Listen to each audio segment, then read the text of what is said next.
Good morning. Morning. And welcome to our deck. Well, our front porch. Sorry, welcome to our deck. Welcome to our deck. Welcome to our deck. We built a deck. We built a deck. We had a lot of questions about... Papa! Oh no. Oh no! He had a stick and it got caught on the wheelbarrow as he tried to run through. Oh, no. so go book. Oh no. Are you okay? Oh, we're so sorry. So we built our deck back in January or December or something like that. Yeah, start of the year. In the summertime when everyone wants a deck and it was fresh and lovely, and you can see behind us. Freshly washed this Freshly morning. washed. We washed it just for you. Get our dirty toots and feet all over it constantly. Yeah, it's definitely overdue, but it was nice to give it a good scrub. It's our front veranda, so it gets heavy traffic, heavy use. And we're yet to kind of find the right furniture to sit on it, etc. Anyway. And they've got our giant pots, which cause great controversy online behind us. And let me tell you something, they're thriving. But we got a heap of questions about this deck. So we thought we would take you through some of the questions that we got asked across YouTube and our other social channels to see if we can shed some light on the deck. So our first question is, did you build a frame underneath or did you lay the boards right on the concrete? It's quite tricky because it's hard to tell in our circumstance. But most of the time you always want to build it on top of a frame. You definitely don't want your boards or any of your surfacing sitting hard onto your concrete, unless you're doing something like tiles, of course. But for timber, you make sure you want to have that separation between a surface that can hold water and your timber. So what we did is we ripped down and cut in half some pine, basically acting as joists. They're only about 45 mil high, so it's quite a low profile deck because we didn't really want to lift up our deck too high up off our existing patio. So what we decided to do is rip them in half, and then because our patio is sort of sunken over time and the concreting wasn't a great job to begin with, I packed them out using some plastic window packers or some structural packers, anything will do, to get everything basically nice and flat with also a little bit of fall so it helps the water run off the boards. I basically went straight on top of the concrete with about a 50 mil or so gap in between them. So it's got air, it can drain, and the boards don't move, which is great. Importantly, like ours is under a veranda roof. Yeah. So it's not going to get a lot of weather. Gets light rain and some sun, but it's not going to get massive amounts of water being pushed through it anyway. This meets regulation for our country, for our state, but you need to double check with your area what your regulations are. Second question is, what kind of wood did we use? This is our kind of favorite wood that we go toward. Go-to deck. This is our go-to wood for all of the wood that we've used in our house. So we used blackbutt. It's our absolute favorite wood. We use it anywhere we absolutely can. It's sort of the wood we've chosen to use throughout our home. Blackbutt is quite versatile because you can either grey it off, which we've done on our planter boxes. There's one behind us. It has that really coastal feel when it gets greyed off, and really low maintenance.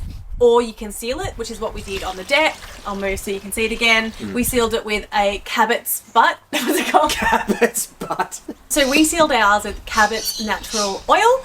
You can get them in multiple tints, but we chose the natural. We like to keep it as natural as possible. Yeah, it keeps like the most freshness colour of the board. However, it does orange off a little bit. You can't, it does. Unfortunately, which is disappointing, no one's figured out how to make a clear oil for a deck. We need one. If they do, please let us know, because I've been looking for years. Yeah, Cabot's. Can you please? Sort it this out. is a request directly to Cabot's. Sort it out. Just a clear, translucent oil for a deck, because the natural colour of blackbutt is quite stunning. It's a really light browns. It is, yeah. It's got really lovely variation with pinks and yellows and lighter browns, which is really lovely. But as soon as you put even a natural oil onto it, it goes basically oompa loompa orange. And it's not the best finish, but it has weathered really nicely in some of these areas, and overall you do get used to it, but it would be nice to have that really clear timber finish. But we didn't want, a lot of people use Merbu, and that's very, very red. It's very dark, it's a brown. Dark, reddy brown. It has heavy tannins to it, bleeds really, really frequently, and dark. It'll stain basically anything it touches, so that we didn't want to go down that route. It's just not for us, especially being in a coastal area. We wanted it to feel a little bit more sympathetic to our area, but as Brad said, it's a bit of a shame. It does go quite yellow orange. It will wear and fade though, that orange colour. Yeah, exactly right. Plus, another little quick note on Merbo, it's not a sustainably sourced timber either. So it does a lot of damage to the environment, unfortunately. It is really cheap, it's really accessible, so it's basically the go-to for most people, but I would strongly recommend going other things like a black butt or spotted gum if you like those darker colours. Spotted gum's really great for that. Much more sustainably sourced timber. Yeah, agreed. The next question is, did you need something for drainage? Yes. We've got a lot of questions about drainage. Yeah, that's a good point. I mean, as we sort of touched on before, we are under a veranda, so we've got quite a lot of coverage from the rain. The external or sort of perimeter of the deck definitely cops the weather when it comes in on an angle, but there's no need for drainage here because of our existing slope. So our concrete already falls away from the building, which all pavements and all pathways should already. So if you are doing a deck onto your building and the pavement that you're building off doesn't have fall, that's a massive issue that probably needs to be fixed first prior to putting a deck on, because if your water is falling towards your building, then you've got a big issue and that needs to be corrected. But for us, it's raised up quite high up off the ground, still underneath our stump line for the house, and it drains away from the house.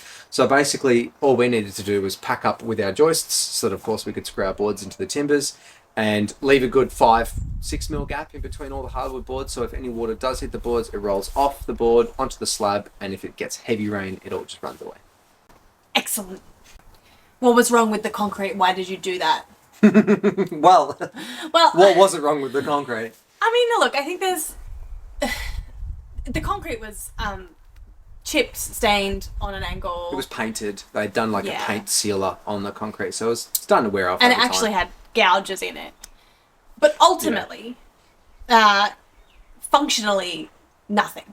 No, that's right. There wasn't any issues with the concrete itself. It was more of a design perspective. It was a design choice. There's options, right? There's a lot of options. And a deck was one of the options, and it's just the option that suited our house. The most we have sort of wood flowing through it. We wanted something natural.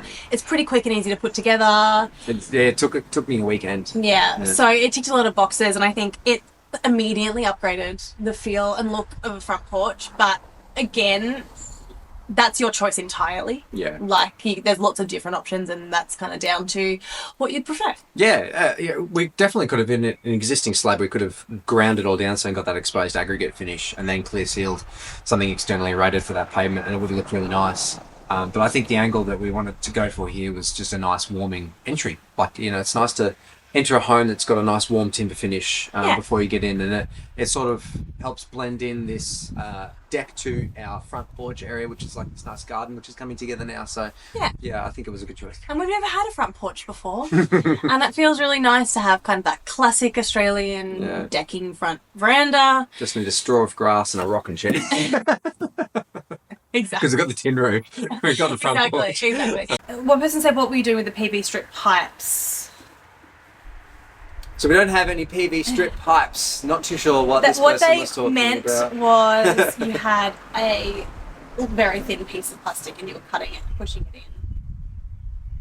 Ah, yes. Okay, so what this person was talking about was the concrete plugs that we use to be able to screw the joists down to the concrete. So we call it spaghetti. It's a ramset. it's a ramset product. Lots of different people make it. You can get either star plugs, which are basically a rubber or a plastic plug that you hit into a hole into concrete, which allows you to put a timber type screw into the concrete. So that was just the fixing method that I used to be able to fix the joists down into the concrete. So used a bit of spaghetti, drilled a 5.5 or a 5 mil hole, I believe, with my hammer drill, pushed the spaghetti into the hole through the joist. And then basically you can bang in a nice big batten screw or a chipboard screw, depending on what sort of hole you've drilled and what type of spaghetti or plug you're using. And yeah, it's a very, very efficient fixing method to screw into concrete. Maybe we'll do one more. What size were the wood strips that you nailed into the concrete? Basically, yeah, the answer to that question is just a 90 by 45. That's our standard stud I guess, framing timber that we have here in Australia. I guess everyone in America will call it a 2x4. So basically a 2x2 or a 45 by 45 mil strip of timber. Didn't need to use it on its edge because 90 mil was just too high for us, which is typically what you would use. And because there's basically no space in between the timber joist and the concrete, it can be as small as possible, really. But the 45 mil was basically the minimum that you want to have, just so you've got enough depth to screw your boards into the timber and not foul the screw on the concrete. If you go any thinner, you have to use a much smaller screw, and they don't have the right screw detail to be able to pull the board down properly. So it's much better to go at least 45 mil up off your concrete. And before we end it, so I think that's enough. I think that's a mouthful. Before we end it, I would like to address our death step. The internet coined the death step, which we have taken on very happily. The internet coined the death step, and I actually love it because it's really accurate. It is. So the step behind us, we did a large landing to have the pots on top, but like we had to have a step up at some point. Yeah, because the deck height didn't quite make our threshold for our door frame, so we wanted to make sure that there was going to be a nice step up into the door. You would either have to step directly up into the door, so you'd have a lip, or you would need a step, and we went with a landing. But it is a trick to the eye, and there has been many stumbles up and down the steps. So many. In fact, my sister walked out with a cup of tea, wanting to sit on the porch, and she fell down the step, and like her tea flew out of her cup. Absolute catastrophe. So we will be addressing this. Our plan is to get some lights or a strip or something just to break up the deck on deck to your eyeballs. So we are going to address it at some point. Yeah, it's hard. It's quite hard to find something that's not an architectural finish, but something that's just not a highlighted strip of some sort or a tactile that goes across the deck. We want to make something intentional. So what we have plans for this area is to do some sensor lighting, so that when we come in through the front of the house, sensor light picks it up and it maybe puts on some porch lights. And we'll also highlight maybe a down shining out.